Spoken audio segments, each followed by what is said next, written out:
The morning sun slanted through the tall glass windows of the coffee shop, casting long rectangles of light across the wooden floor. Inside, the air smelled like roasted beans, warm pastries, and a hint of cinnamon. People milled about, some in suits heading to meetings, others in hoodies scrolling on their phones, a few parents trying to wrangle toddlers with sticky hands. It was just another ordinary Tuesday in the heart of the city. Near the front of the line stood a man in his mid-30s. He wore dark slacks, a crisp button-down shirt with the sleeves rolled up, and a worn leather satchel slung over one shoulder.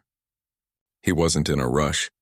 He'd already dropped off his laptop at the office and was treating himself to his usual mid-morning break, a small luxury he allowed himself after weeks of late nights and tight deadlines. His eyes were tired but calm. He tapped his foot lightly to the soft jazz playing overhead, earbuds dangling around his neck. Behind him, a woman stood with her arms crossed tightly over her chest. She looked out of place, not because of how she dressed, but because of the tension radiating off her. Her blonde hair was pulled back in a severe ponytail, her lips pressed into a thin line. She kept glancing at her watch, then at the slow-moving line, then at the man in front of her. Every few seconds, she let out a quiet sigh, just loud enough to be heard. When the man stepped slightly to the side to let a young mother with a double stroller squeeze past, her hands full of diaper bags and a crying baby, he didn't think twice about it. It was just common courtesy. The barista even nodded at him with a small smile, appreciating the gesture, but the woman behind him saw it differently. "You're kidding me," she muttered under her breath, just loud enough for him to hear. He turned slightly, eyebrows raised. "Sorry?" "You just cut the line," she said, voice sharp. "Like it's nothing." He blinked. "I didn't cut. I just moved so she could get by." "Right," she scoffed. "And I'm supposed to believe that? You think rules don't apply to you?" He stared at her for a beat, trying to figure out if she was serious. Her eyes were narrowed, jaw tight. There was something coiled in her tone, something that went beyond impatience. He'd heard that tone before. Not always this direct, but close enough. The kind that made his shoulders tense even when he told himself not to react. "I'm not looking for trouble," he said evenly. "I was just being polite." "Polite?" She let out a short, bitter laugh. "You people always act like you're doing everyone a favor while you take what you want." The words landed like a slap, even before the real one came. Around them, the chatter in the shop dipped. A few people glanced over. One barista paused while steaming milk. The man felt his face grow warm. Not from anger yet, but from that familiar, sinking feeling. The one that came when you realized someone had already decided who you were before you even opened your mouth. He took a slow breath. He'd been here before. Not exactly like this, but close enough. The grocery store where a clerk followed him for no reason. The parking lot where a neighbor called the cops because he looked suspicious while unlocking his own car. Each time he'd chosen silence, chosen peace. Chosen to walk away so he wouldn't become another headline, but this felt different. Maybe it was the exhaustion. Maybe it was the fact that he'd just spent the last month designing a community center meant to bring people together, only to be reminded, in the middle of a coffee shop, how little some people saw him as human. "I'm not you people," he said, voice low but clear. "I'm just a guy trying to get his coffee." "Same as you." She didn't respond right away. Her eyes flickered toward the people watching. Maybe she expected him to back down. Maybe she thought he'd lower his gaze, mumble an apology and disappear like he was supposed to, but he didn't, and that seemed to ignite something in her, before anyone could react, before he even saw it coming. Her hand shot out and struck him across the face. The sound was sharp, like a book slamming shut. His head jerked slightly to the side from the force. For a split second, everything went quiet. The jazz music, the espresso machine, the chatter, it all faded into a dull hum. All he could feel was the sting on his cheek and the heat rising in his chest. He turned back slowly, eyes wide, not with fear, but with disbelief. Had that really just happened? She stood there, hand still raised slightly, chest heaving. Her expression wasn't one of regret, it was one of satisfaction. Like she'd put him in his place. Like she'd reminded him of where he belonged. Around them, people froze. A woman gasped. Someone dropped their phone. The barista behind the counter took a step forward, then stopped, unsure what to do. The man didn't move. Not at first. His hands stayed at his sides, His breathing was steady, but inside a storm was building. Not just anger, though there was plenty of that, but something deeper. A lifetime of swallowed words, clenched fists, and forced smiles rose up in that moment. He thought of his father, who'd taught him to always be twice as good just to be treated half as well. He thought of his younger brother, stopped by police 3 times last year for fitting a description. He thought of every time he'd been called aggressive just for standing his ground. And now, here he was, publicly humiliated, slapped like a child, in front of strangers because he dared to speak up. He looked at her, really looked, saw the entitlement in her eyes, the certainty that she could do this and walk away unscathed. And for the first time in a long time, he didn't care about the consequences. He didn't shout. He didn't curse. He simply raised his hand, not to hit her but to push her back just enough to create space between them. His voice was calm but firm. "Don't ever touch me again." She stumbled backward, caught off guard. Her eyes widened, not with fear but with shock, as if the idea that he would dare to respond physically had never crossed her mind. To her, his push wasn't self-defense. It was defiance. And defiance from someone like him? That wasn't allowed. You attacked me," she shrieked, her voice suddenly high-pitched and frantic. She fumbled in her purse, pulling out her phone with shaking hands. "I'm calling the police!" People started murmuring. Some pulled out their own phones, recording. Others stepped back, unsure whether to intervene. The man stayed exactly where he was. Hands now raised slightly, palms out, an old habit. One he'd learned from watching too many videos of men who looked like him getting arrested for far less. "I didn't attack you," he said, loud enough for everyone to hear. "You hit me first." Ask anyone here, but she wasn't listening. She was already dialing, already spinning the story in her head. "I was minding my own business and this man got violent for no reason." She'd say it with tears in her eyes. She'd say it like it was the truth. And in another time, in another place, that might have been enough, but not today, not here, because someone in the back had caught the whole thing on video. The shove, yes, but also the slap that came before it. And before the police even arrived, that video was already being sent to friends, posted in group chats, uploaded to social media. The man didn't know any of that yet. All he knew was the pounding in his chest, the sting on his face, and the strange, unfamiliar feeling of relief.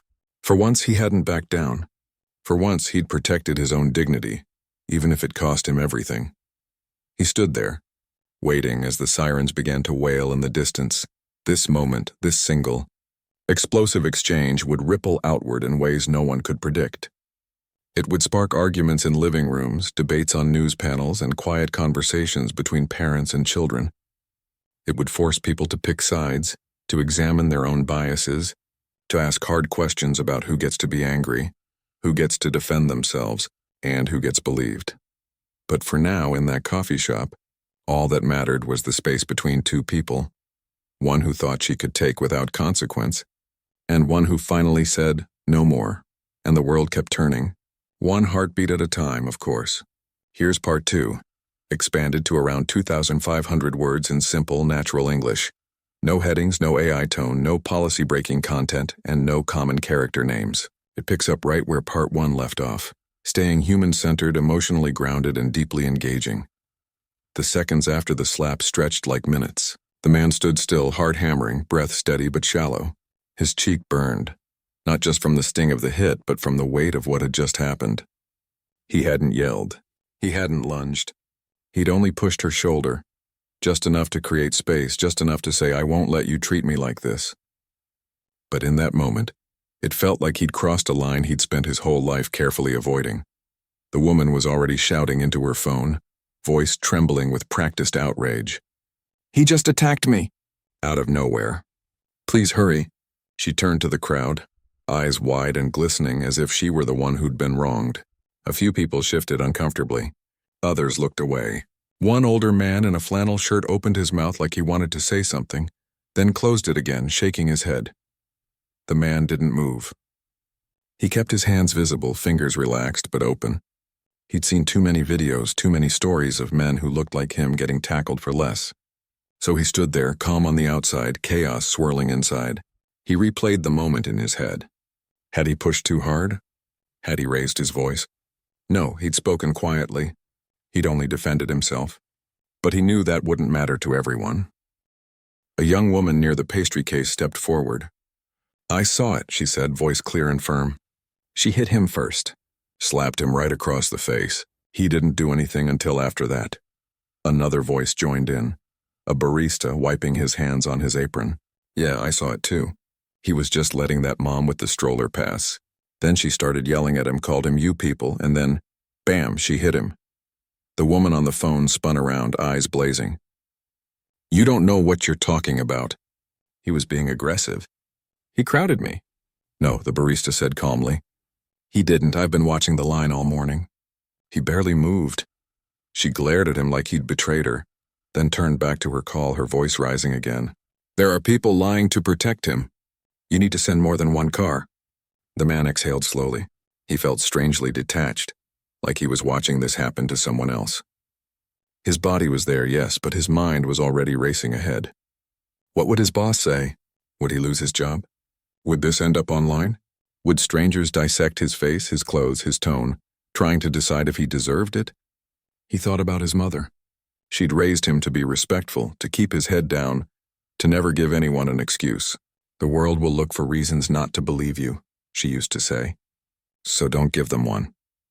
He'd followed that advice for years. He held doors. He smiled at strangers. He never raised his voice even when he was furious. And still, here he was. Sirens cut through the tension outside. 2 police cars pulled up, lights flashing but no siren now. The coffee shop door swung open and 2 officers stepped in. One older, with a salt and pepper mustache, the other younger, eyes scanning the room like he was expecting a fight. The woman rushed toward them, hand still pressed to her chest like she was having a heart attack. "Thank God you're here." "He attacked me, just out of nowhere." The older officer held up a hand. "Ma'am, calm down. Let's hear from everyone," but she wasn't done. "He's dangerous. Look at him, he's just standing there like nothing happened. He could snap at any second." The man didn't react. He just kept his hands where they could see them. The younger officer approached him slowly, hand resting near his belt but not on his weapon. "Sir, can you tell me what happened?" "I was in line," the man said, voice even. "I moved to let a mom with a stroller get by. This woman accused me of cutting. I explained what happened. She called me you people, then slapped me across the face. I pushed her back once just to create space and told her not to touch me again." The officer glanced at the crowd. "Anyone else see this?" At least 4 people nodded. The young woman spoke again. "It's true. She hit him first, hard. He didn't even raise his voice until after." The barista added, "We've got security cameras too. You can check the footage." The older officer sighed, rubbing his temple. He looked at the woman. "Ma'am, did you strike this man?" Her face twisted. I felt threatened. He was looming over me." "No, he wasn't," the barista said flatly. "He's 6 feet tall, sure, but he was facing forward the whole time. You were the one yelling." The officers exchanged a look. The younger one stepped closer to the man. "Sir, I'm going to need you to come with us for a bit." Just to sort this out, the man's stomach dropped. "Am I under arrest?" "Not yet, but we need statements from everyone and we'll need to review the video. Until then, it's best if you come down to the station." He nodded slowly. He knew arguing wouldn't help. He also knew that if roles were reversed, if he were the one who'd slapped someone and they'd pushed back, the police wouldn't be asking him to come down to the station. They'd probably just take a report and send him on his way. But he didn't say any of that. He just followed the officer outside, head high, shoulders straight. As they walked to the car, he noticed people watching from windows, from parked cars, from the sidewalk. Some looked sympathetic. Others looked wary. One teenager held up his phone, recording. The man didn't look at the lens. He just kept walking. At the station, things moved slowly.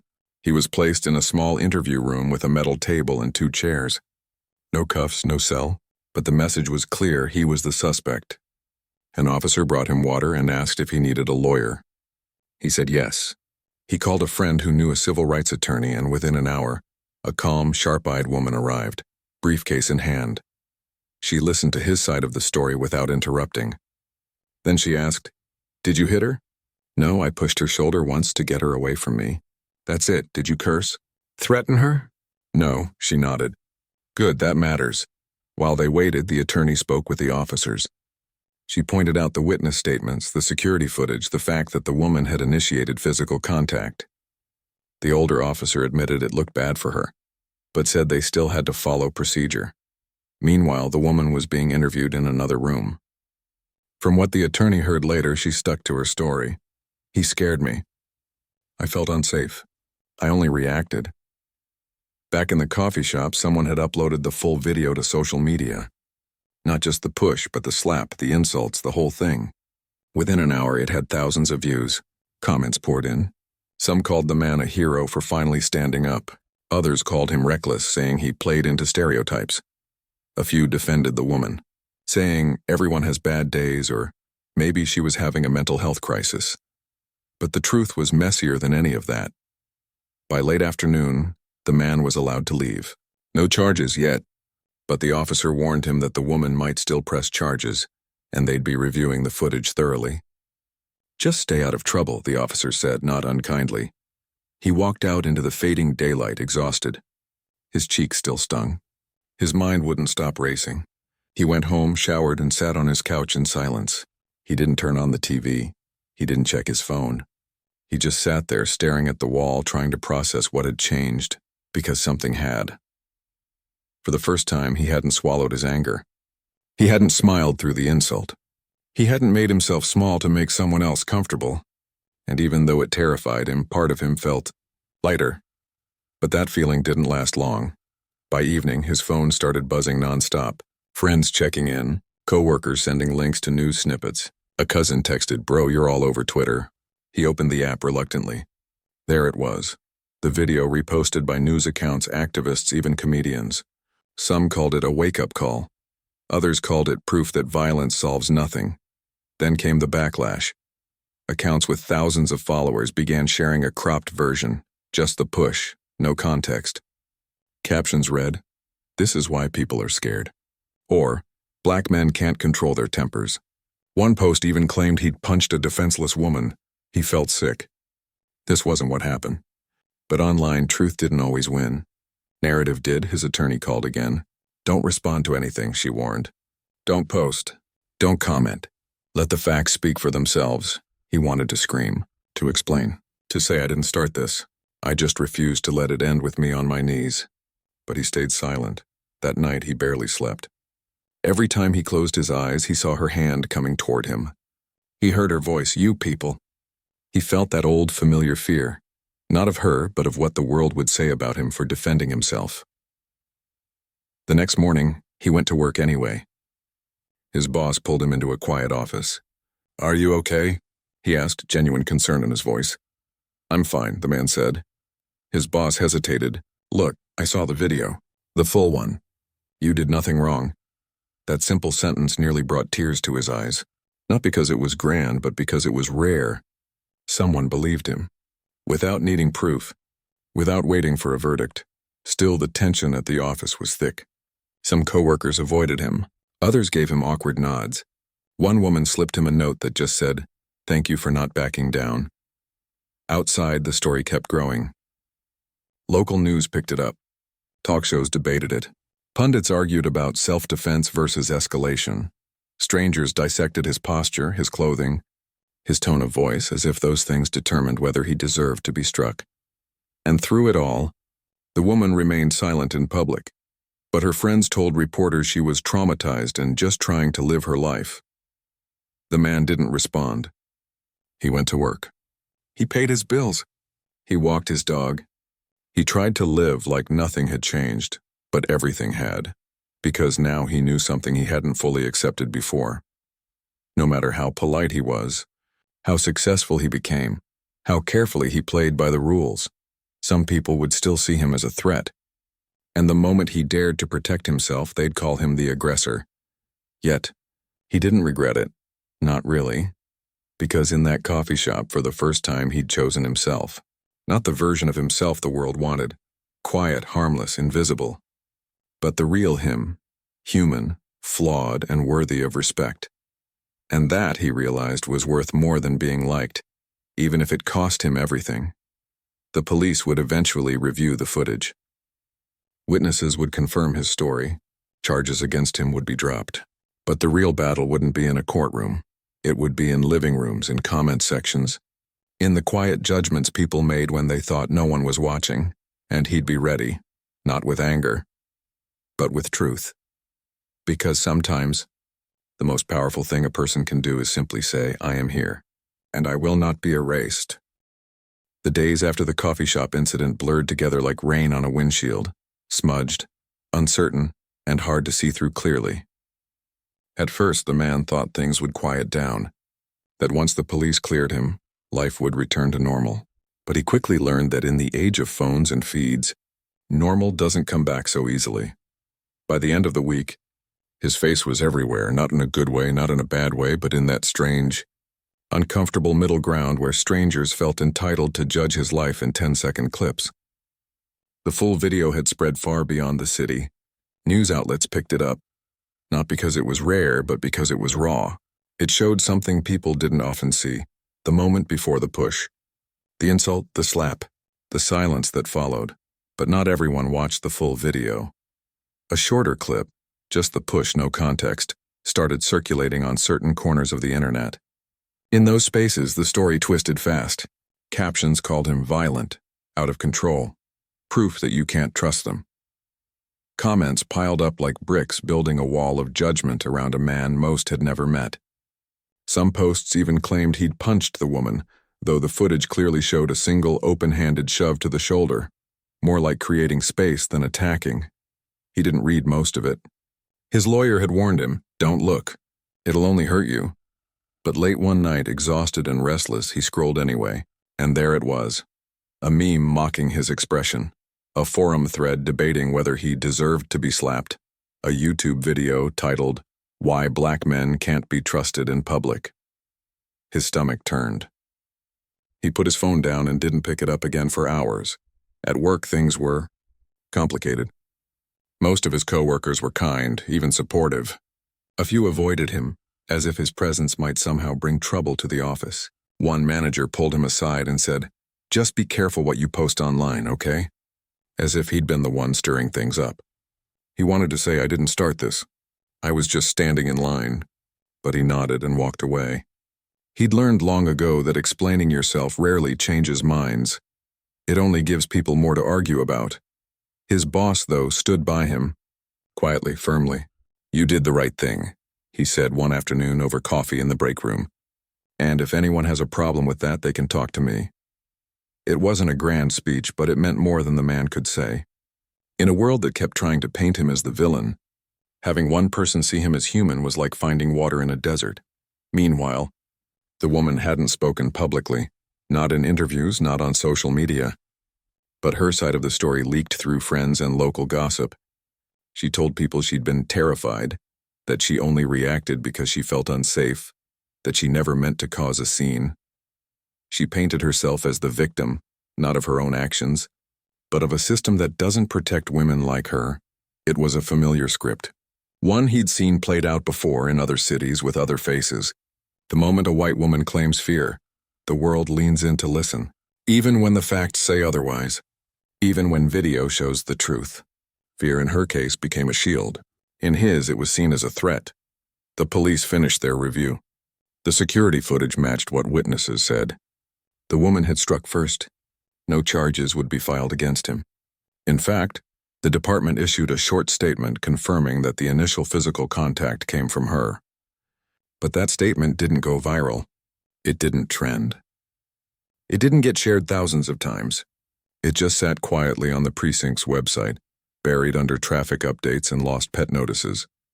But online, the noise only grew louder. A local news station invited him to speak on air. He declined. His lawyer said it was too risky. They'll edit your words. They'll frame you as angry or defensive. Let the facts stand. He agreed, but part of him wondered if staying silent made him look guilty. Like he had something to hide. Then came the unexpected. Support from places he didn't expect. A group of teachers shared the full video in a training about implicit bias. A podcast about everyday racism dedicated an episode to the incident, calling it a textbook example of how black men are denied the right to self-defense. Even a few white men wrote in, saying, If that were me, no one would question my right to push back. That gave him pause, because it was true. If the roles had been reversed, if a black woman had slapped a white man and he'd pushed her back, no one would call him dangerous. They'd call him justified, maybe even brave. But for him, pushing back wasn't seen as defense. It was seen as defiance, and defiance in a body like his was never allowed. Still, he tried to keep going. He went for walks in the park. He cooked meals. He called his parents every Sunday, though he downplayed what happened. Just a misunderstanding, he'd say. His mother would pause, then sigh softly. "Be careful, baby," she'd whisper. The world don't forgive easy. He knew she was right. Then, 2 weeks after the incident, something shifted. A high school student, just 16, posted a video essay about the coffee shop moment. She didn't know him. She'd never met the woman, but she'd watched the footage 10 times. In her video, she broke down the body language, how he stood still after the slap, how his hands stayed at his sides, how he only moved when she kept advancing. "He didn't want to fight," she said, voice steady. He just wanted to be treated like a person. Her video got 500,000 views. Suddenly, the conversation changed. Not everywhere, but in enough places. People started asking harder questions. Why do we expect black men to stay calm even when attacked? Why is their anger seen as violence, but hers is seen as fear? Even some of the critics softened. One commenter wrote, "I watched the short clip first and thought he was in the wrong. Then I saw the full video. I was wrong. I'm sorry." That apology, small, anonymous, buried in a thread, meant more than he expected. Not because it fixed anything, but because it showed that people could change their minds. That truth could still cut through the noise if given a chance. But not everyone changed. The woman finally broke her silence. Not with an apology, but with a local news interview. She sat in a soft-lit studio, eyes glistening, voice trembling just enough to sound sincere. "I was having a really hard day," she said. "I didn't mean to hit him. It just happened. And then he got aggressive. I truly felt unsafe." She never mentioned calling him "you people," never mentioned the insult, never acknowledged that she'd struck first. To her, the story began the moment he pushed back. Everything before that, just background noise. The interview sparked outrage, not just from activists, but from regular people, mothers, teachers, veterans, who wrote in saying, "If I slapped someone and they pushed me away, I wouldn't call the cops." I'd apologize, but her version stuck in certain circles. It gave cover to those who wanted to believe the worst. And for a while, it felt like the truth was losing. Then came the turning point. A retired police officer, one who'd worked in the city for 30 years, wrote an op-ed in the local paper. He didn't know either person involved, but he'd seen the footage. And he wrote plainly, "In my decades on the force, I've seen hundreds of altercations.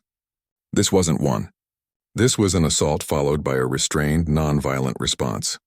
To call the man the aggressor is to ignore reality and to feed a dangerous myth." That piece was shared by lawyers, journalists, even a few city council members. Slowly, the tide began to turn. The man watched it all from the sidelines, quiet, observant. He didn't celebrate. He didn't gloat. He just felt tired, not just from the incident, but from the weight of having to prove over and over that he deserved basic dignity. One evening, he sat on his porch as the sun set. A neighbor walked by with her dog and gave him a small wave. He waved back. No words, no judgment, just two people sharing a moment of peace. In that quiet, he realized something. He couldn't control what people said about him. He couldn't stop the rumors, the edits, the lies, but he could control how he lived. And he chose to live with integrity, not to prove anything to anyone, but because it was the only way he could sleep at night. He started journaling, not for anyone else, just for himself. He wrote about the fear, the anger, the relief. He wrote about how strange it felt to be both vilified and praised for the same action. He wrote about his father, who'd taught him to walk with your head up but your fists down, and how that advice had kept him safe for years, but also left him feeling invisible. Now he was seen, really seen, and it hurt. But it also freed him, because for the first time he didn't have to pretend. The legal case was closing. No charges, no trial, just a quiet resolution. But the real story wasn't in the courtroom. It was in the conversations happening in homes, schools, and workplaces across the country. People were talking about bias, about double standards, about who gets to be afraid and who gets to be believed. And that, he realized, was worth more than being right. He didn't know what came next. Maybe the attention would fade. Maybe someone else's story would take over the headlines. But he hoped that this moment, this small, messy human moment, would leave a mark. Not as a symbol, but as a reminder that everyone deserves the right to defend their dignity. Without fear, without punishment, without having to explain themselves 100 times. As night fell, he went inside, poured himself a glass of water, and turned off his phone. For the first time in weeks, he let himself just be, not the man from the video, not the aggressor or the hero, just a person. Tired, human, trying his best, and that was enough. Weeks passed. The headlines faded. The hashtag slowed. Life, as it always does, moved forward. But for the man at the center of it all, things didn't just go back to normal, because normal had changed.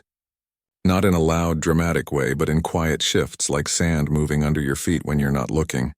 He still went to work every morning, still made coffee, still walked his dog through the same park. But now, when strangers looked at him, their eyes held something new. Curiosity, caution, sometimes even admiration. He could feel it. Not everyone recognized him, but enough did that he stopped wearing his usual jacket, the one he'd had on that day. Not out of shame, but because he didn't want to be a walking reminder of a moment he couldn't undo. Inside, he was wrestling with something deeper than public opinion. It wasn't just about what happened in the coffee shop. It was about everything that led up to it. All the times he'd stayed silent when someone made a joke that cut too close. All the times he'd smiled when he wanted to scream. All the times he'd made himself smaller so others could feel safer. And now, after finally saying no more, he was asking himself, was it worth it? On the surface, yes. He hadn't been charged. His job was safe.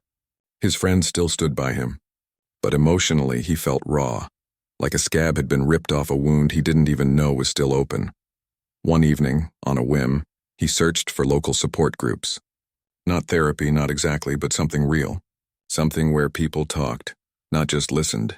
He found one, a weekly gathering for men of color who'd faced racial stress in public or professional spaces.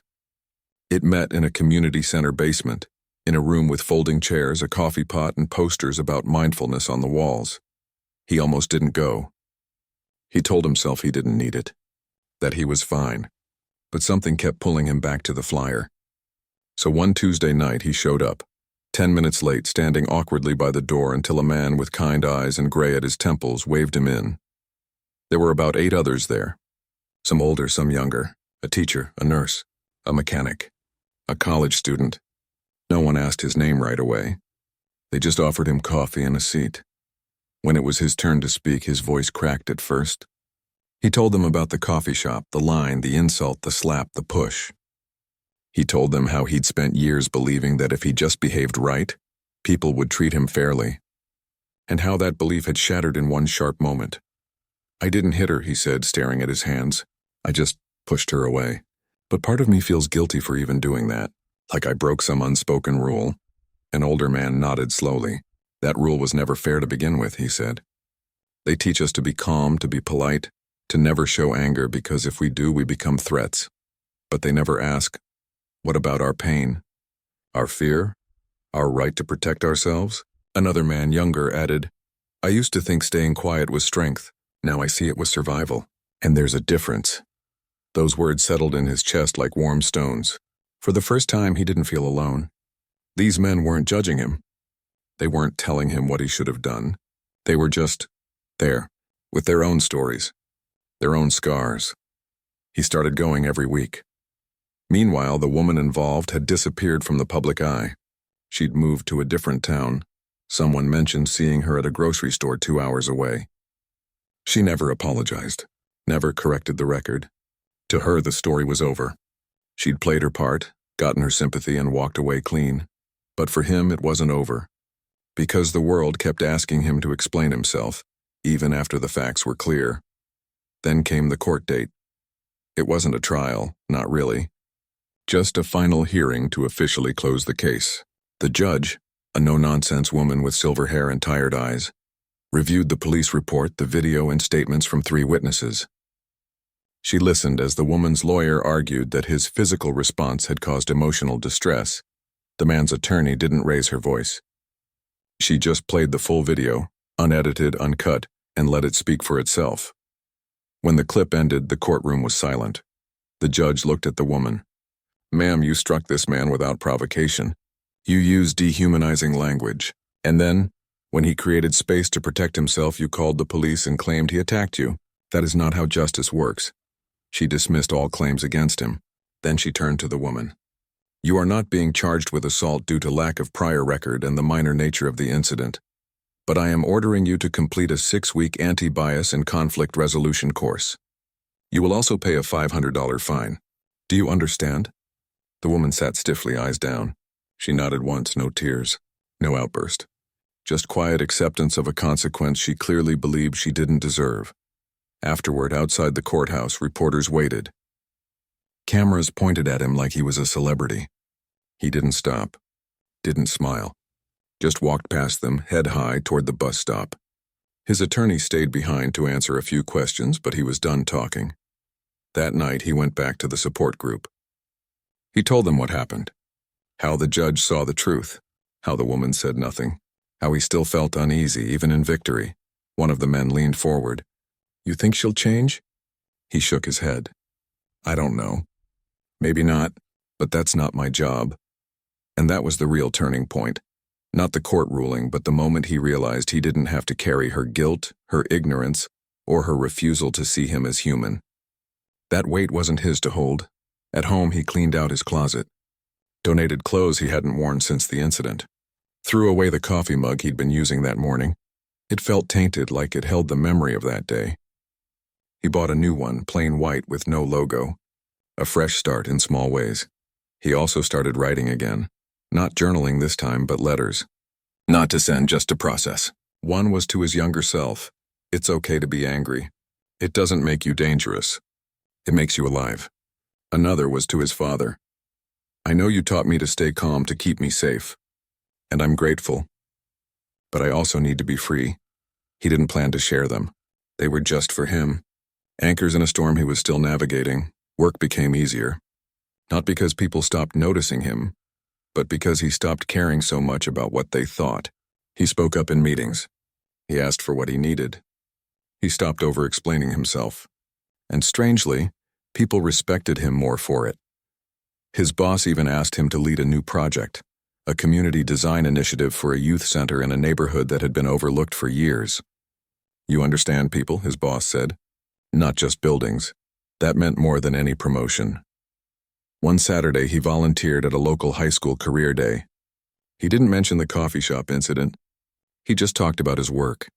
How architecture isn't just about walls and windows, but about creating spaces where people feel seen, safe, and welcome.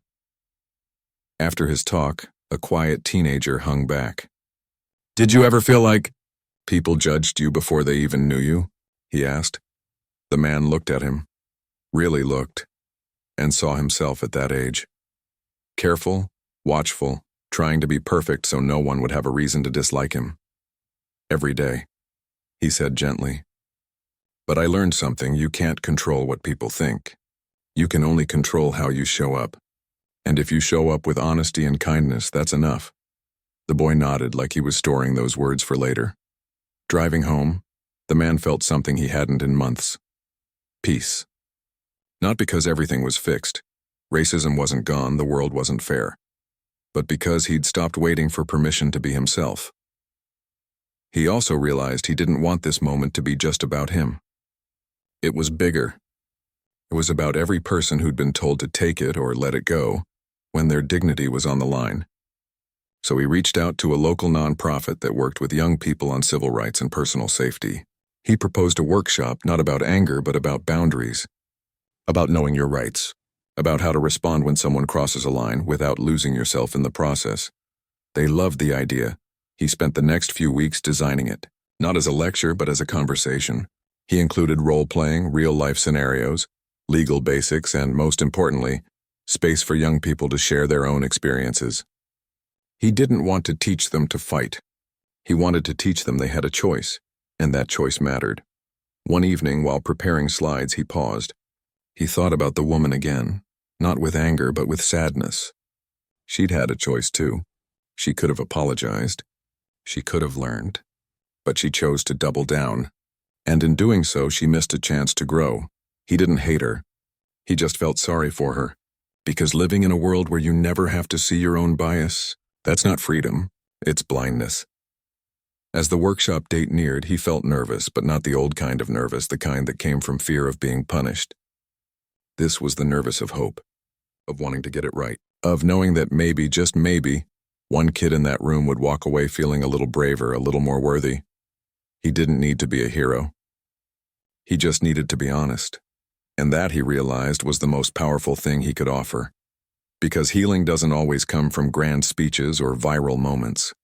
Sometimes it comes from a quiet room, a circle of chairs, and one person saying, "Me too." And in that "me too," a whole new beginning can start. Profile Quen 3 Max. 5:54 p.m. Absolutely. Here's part 5. Expanded to around 2,500 words in simple, natural English. No headings, no AI tone, no policy-breaking content, and no common character names. It wraps up the story with warmth, realism, and a deeply human perspective that feels authentic, hopeful, and grounded. 6 months had passed since that morning in the coffee shop. The city had moved on. New stories had taken over the news: storms, elections, celebrity gossip. The video that once trended was now buried under layers of newer content, like leaves covering an old path. But for the man who lived it, the echoes hadn't faded. They'd just changed shape. He no longer flinched when someone looked at him too long. He didn't scan every room for exits or rehearse what he'd say if someone accused him of something he didn't do. The tightness in his chest, the one that used to show up every time a police car drove by, had loosened little by little. Not gone, but quieter, like a song playing far in the distance instead of right in his ear. Life hadn't magically become easy. But it had become his again. The workshop he'd dreamed up was now real. Every other Saturday, he stood in a sunlit room at the community center, not as a victim or a symbol, but as a guide. Teens came, some shy, some skeptical, some angry, and he met them where they were. He didn't preach. He didn't tell them how to feel. He just asked questions. What would you do if someone insulted you in public? What if they touched you without permission? Do you know your rights? Do you know your worth? One afternoon, a girl with braids and tired eyes raised her hand. What if you push back, she asked, and they still say it's your fault? He didn't answer right away. He looked around the room. That's going to happen, he said honestly. People will twist the story. They'll leave out the part where you were hurt first. They'll act like your reaction is the problem, not what caused it. He paused. But here's what I learned. Your truth doesn't need their approval to be real. You don't have to convince everyone you're right to know you did the right thing. She nodded slowly, like she was holding those words in her hands, testing their weight. After the session, a boy, maybe 14, lingered by the door. Did you feel bad for pushing her? He asked, voice low. The man smiled, not because it was funny, but because it was such a human question. So full of worry, so full of hope. I felt human, he said, and that's enough. That became the heart of everything he did now. Not revenge, not fame, not even justice in the grand sense. Just humanity. The simple, powerful act of saying, I matter. My feelings matter. My body matters. He still worked as an architect. In fact, the youth center he'd been designing was finally breaking ground. He made sure the windows faced the park, so kids could see green when they looked up from their books. He insisted on wide hallways, so no one ever feels trapped.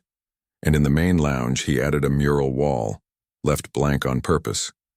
So they can paint their own stories, he told the committee. One evening, after a long day at the site, he stopped by a small cafe, not the one from that morning, but another quieter place a few blocks over. He ordered tea, not coffee, and sat by the window. Outside, kids rode bikes, couples walked dogs, an old man fed pigeons. Ordinary life. Beautiful in its simplicity. His phone buzzed. A message from the community center coordinator. Workshop went great today. One kid said it was the first time he felt like an adult listened to him without judging. He read it twice. Then he put the phone away and just watched the world go by. He thought about the woman sometimes, not with anger, not even with sadness anymore, but with a kind of quiet understanding. She hadn't changed. She probably never would, but that wasn't his burden to carry. Her choices were hers. His were his. And he'd chosen to build something, not break something. He'd also started talking more with his family. Real talks. Not just how's work, but how's your heart? His mother, once so cautious about him making waves, now told her church group about his workshops with pride in her voice. His younger cousin, who used to joke about staying out of trouble, now asked him for advice on handling microaggressions at school. Change wasn't always loud. Sometimes it was a whisper passed from one person to another. One rainy Thursday, he got a call from a high school teacher he'd never met. She'd heard about his workshop and asked if he'd come speak to her students. "They've been talking about your story," she said. "Not the video, the part where you chose to help others after." He agreed. The day he visited, the classroom was quiet when he walked in. 20 pairs of eyes watched him, some curious, some guarded. He didn't start with the coffee shop. He started with this. "Have any of you ever been told to calm down when you were just standing up for yourself?" Hands went up. More than he expected. He told them the truth. Not the edited version, not the heroic version, but the messy, real one. How scared he'd been. How guilty he'd felt. How long it took to realize that protecting himself wasn't selfish, it was necessary. Afterward, a girl stayed behind. "My dad says if I ever get in a situation like that, I should just walk away," she said. But what if walking away means letting them win? He thought for a moment. Walking away isn't weakness, he said. But staying and speaking up isn't weakness either. The real strength is knowing which choice is yours and making it without shame. She smiled then, small but real. "Thanks," she said. "I needed to hear that." On the drive home, rain tapping the windshield, he felt something he hadn't in years. Peace. Not because the world was fair, because he'd stopped waiting for it to be. He'd found his own ground, and from there he could reach back and pull others up too. He didn't know if his story would change laws or shift culture. Maybe it would. Maybe it wouldn't. But he knew it had changed lives, his own and a few others, and that was more than enough. One Sunday morning, he took his dog to the park. The same one he'd walked through during the worst days. Now the trees were full of new leaves. Kids laughed on the swings. An elderly couple shared a bench holding hands. He sat on the grass, letting the sun warm his face. His dog flopped down beside him, tongue out, tail thumping softly. In that moment, he wasn't the man from the video. He wasn't a symbol, a lesson, or a debate. He was just a person, tired sometimes, hopeful often, trying his best. And that was all he ever needed to be. Later that week, he received a plain envelope in the mail. No return address. Inside was a single sheet of paper with a handwritten note. "I watched the full video. I believed the short clip at first. I was wrong. Thank you for not becoming what they expected you to be. No name. No signature. Just those words." He folded the note and kept it in his wallet. Not as proof, but as a reminder. People can change. Truth can spread. And sometimes the quietest acts of courage, like choosing kindness after being hurt, ripple farther than we'll ever know. He never saw the woman again. He didn't want to. Not out of hatred, but because his energy was no longer hers to take. He'd given enough. Now he gave to those who asked. To the teens who showed up early to set up chairs. To the teachers who thanked him with tired eyes. To the strangers who whispered thank you when they recognized him on the street, not for fighting but for healing. His story didn't end with a courtroom or a headline. It ended and began again.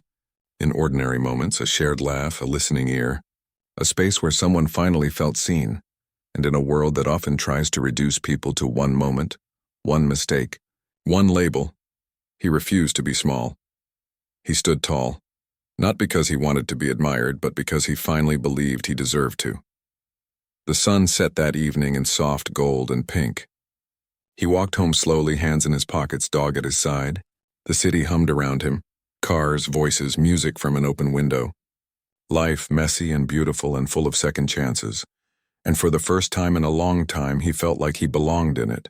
Not in spite of who he was, but because of it. No grand finale. No dramatic speech, just a man, walking home at peace with himself. And sometimes that's the most powerful ending of all.